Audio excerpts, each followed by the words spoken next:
Hello, good morning. আরও একটা নতুন ব্লগে তোমাদের সবাইকে স্বাগত। আশা করছি সবাই ভালো আছো। আজকে হলো 30 তারিখ, শুক্রবার। এখন সময় 7:30। আর এখন থেকে ব্লগটা শুরু করে দিলাম। সকালবেলা ঘুম থেকে উঠেই আমার প্রথম কাজ হয় গণেশকে প্রণাম করা। আর এটা হলো, গণেশটা আছে আমার ঘরের ঠিক মেন গেট, বাইরে বেরোনোর যে গেটটা সেটাই তার ঠিক পেছনে লাগানো আছে। তো এটা আমার এক দাদা বলেছিল লাগিয়ে রাখতে, যাতে সবাই যখন বাইরে বেরোবে ঠাকুরকে প্রণাম করে আর কি বেরোতে পারে। আর এখানে এই যে কয়েকদিন বৃষ্টিতে না আমার এই ক্যাকটাস গাছটা খারাপ হয়ে যাচ্ছিলো, তো ওটাকে ঘরে নিয়ে এসে রেখেছি। আর অনেক দিন পর একটা গোলাপ ফুল ফুটেছে, দেখো কি সুন্দর লাগছে না। এই গোলাপটাকে আমি একটু দেখলাম। আর সকালবেলা উঠে না আমার গাছপালা দেখতে বেশ ভালো লাগে। আমি একটু আসি, গাছপালাগুলোকে দেখি, তারপর গিয়ে আমার কাজ শুরু করি। তো এখানে চলে এসেছি। এখন গতকাল রাত্রে মোচাটাকে কেটে রেখেছিলাম, একটু নুন আর হলুদ দিয়ে সিদ্ধ বসিয়ে দিলাম। আর এর মধ্যে ছোলা আর আলু দিয়েছি, একেবারে সিদ্ধ করে নেব। আর নিয়েছি কেটে আলু, বেগুন আর কুমড়োর ডাঁটা, এটা দিয়ে মাছের ঝোল করব। আদা রসুন কেটে রেখেছি, এইগুলো কেটে রেখেছি। আজকে রান্না এটাই হবে। আর জানো তো আজকে আমার বাবা আসছে, আর এখানে মোচাটা আমি সিদ্ধ হয়ে গেছে। আজকে আমার বাবা আসছে, সেই আনন্দে আমি ভীষণ ভীষণ খুশি।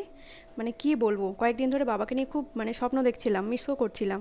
তো হঠাৎ বাবা ফোন করে বললো যে আমি আজকে আসছি। আর এদিকে দেখো আকাশের ওয়েদারটা, আজকে সারাটা দিন বিশ্বাস করবে না, একবার বৃষ্টি নামে একবার রোদ হয়, এইভাবে পুরো দিনটাই কেটে গেছে। আর এদিকে খেজুরগুলো এনে রেখেছিলাম, কিন্তু আর কৌটোর মধ্যে রাখা হয়নি।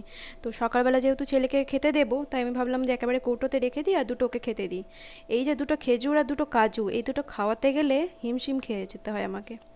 এই দুটো কিছুতেই খাওয়াতে পারবো না, বারবার ওকে বলতে হয় খেজুর খেলে রক্ত হয়, কাজু খেলে এটা হয়, তারপরে গিয়ে খাবে। এই দেখো তোমাদের সাথে গল্প করতে করতেই দেখো বৃষ্টি নেমে গেছে।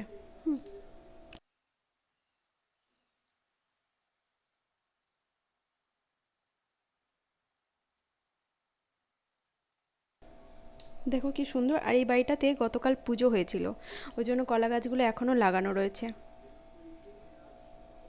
এখানে আমার রান্নাও হয়ে গেছে, অফ ক্যামেরা সব রান্না বান্না করে নিয়েছি, ভাত করেছি আর যা যা বললাম সেগুলো সব করে নিয়েছি।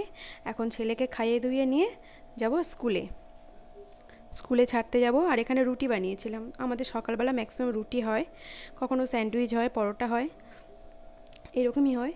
তো যাই হোক, কেমন লাগছে আমার এই ব্লগগুলো অবশ্যই কমেন্ট করে জানিও। যদি ভালো লাগে না একটা করে লাইক করে দিও, যদি অনেক বেশি ভালো লাগে লাইক, শেয়ার অ্যান্ড সাবস্ক্রাইব তিনটেই করে দিও একসাথে।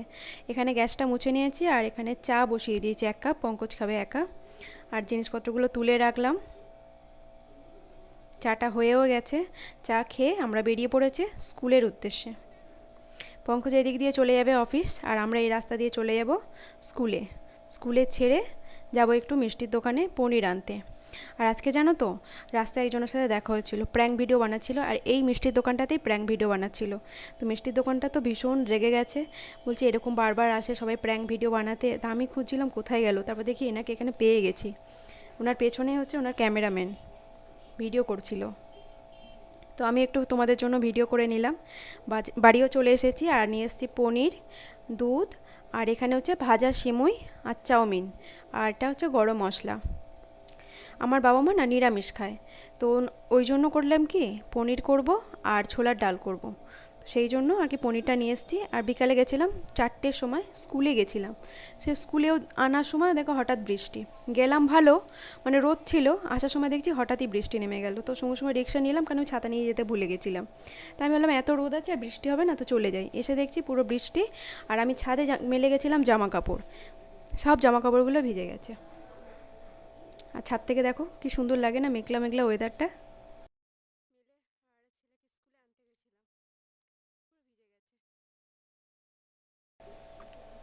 চারপাশটা তোমাদের সাথে শেয়ার করছি, কেমন লাগে আমার ভীষণ ভালো লাগে বৃষ্টি ওয়েদার। আমি মাঝে মাঝেই ছাদে চলে আসি একটু দেখতে পরিবেশটা কেমন লাগে।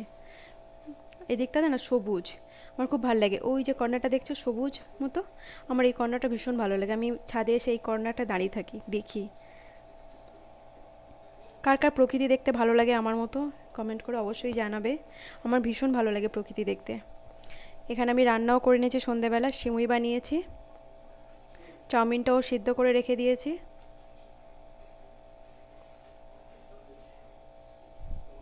সকালে বাসনও কিছু মেজে রেখেছিলাম, সেই বাসনগুলো তুলে নেব একবার। ছোলার ডালও ভিজিয়ে দিয়েছিলাম। ছোলার ডালটা করবো আর পনিরের তরকারিটা করবো আর রুটি করব। বাবা রুটি খায় রাত্রেবেলা, বাবার জন্য রুটি করব আর আমাদের জন্য ভাত করব। সব বাসন টাসনগুলো গুছিয়ে নিয়েছি।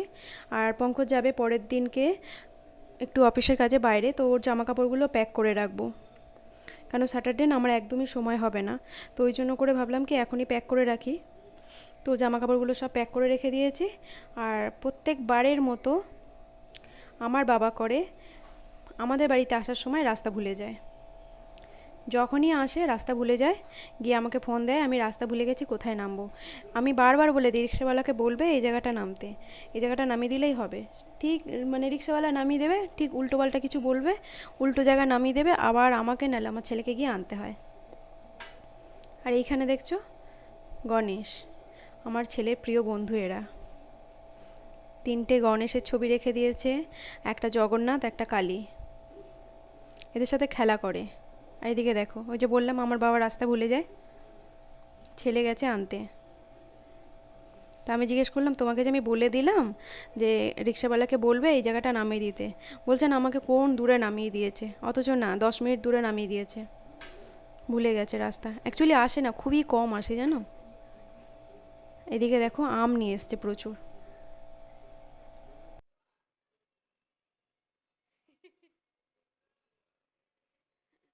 আর জানো আজকে আমি কি করেছি, রান্না করেছি, তো বাবা এসছে সেই আনন্দে আমি রান্নাতে নুন দিতে ভুলে গেছিলাম।